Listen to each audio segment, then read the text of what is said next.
These days and in these difficulties and in these situations of darkness opening upon the earth, they remind to us that all these Nat Sharif and all these salawat and durood that we're reciting, these are deep realities and du'as of the Divinely Presence.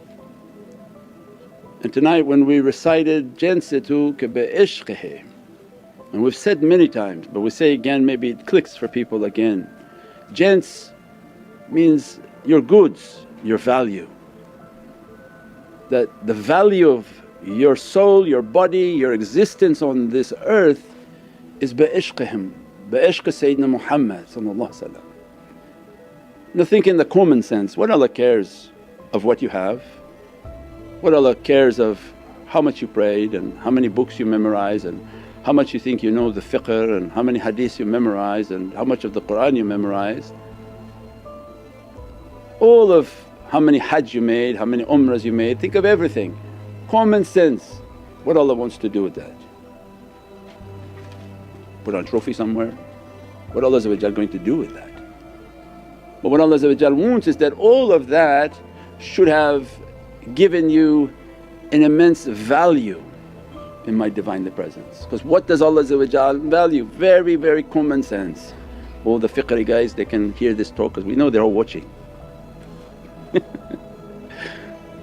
Watch, it's all common sense. What Allah wants to do with your fiqh? It was for you, it was not for Allah. So let's say you memorize all the books, you know exactly step like this, step like this, go like this, go like this, you know all the complicated Arabic terms. But yet in your heart you don't have a love for Prophet. What Allah wants to do with you. And what these awliya come into our life and say, look, make it simple, beep beep beep. What these things these people trying to push and argue and debate, and your fiqh is wrong, your hand was wrong, your thought was wrong, your speech was wrong, your pronunciation was wrong, you don't know enough like the books we know therefore you don't know anything. When Allah these awliyaullah coming into our life, Jinsatu bi ishqihi, these are your jins, the goods that you bring before your Lord. Oh, I did this, I memorized this, I got these, I got 3 degrees, I'm alama, ulama, alim, I'm mufti, I got all these different things. These are all your jins. You're bringing your jins for Allah because in the end He wants to judge and says, now let me see your value with all that you brought before me. What Allah wants with somebody who her pronunciation is so amazingly perfect, great, but they have no khuluq and no character. What Allah going to do with those goods?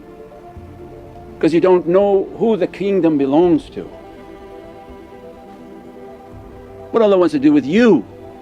Nothing, because this kingdom has been given to Sayyidina Muhammad Malik al-Haqq al-Mubeen, Sadiq al-Wahd al-Ameen, innahu al-Malik al-Haqq al-Mubeen, Muhammadur Rasulullah Sadiq al-Wahd al-Ameen. It's on the khiswa of the Kaaba, at the door of the Kaaba.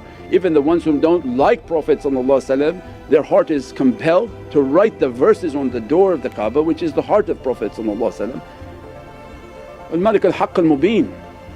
So what all this creation is going to be judged for is for Malik al-Haqq al-Mubeen, that we you good servants to my kingdom whom He is the king.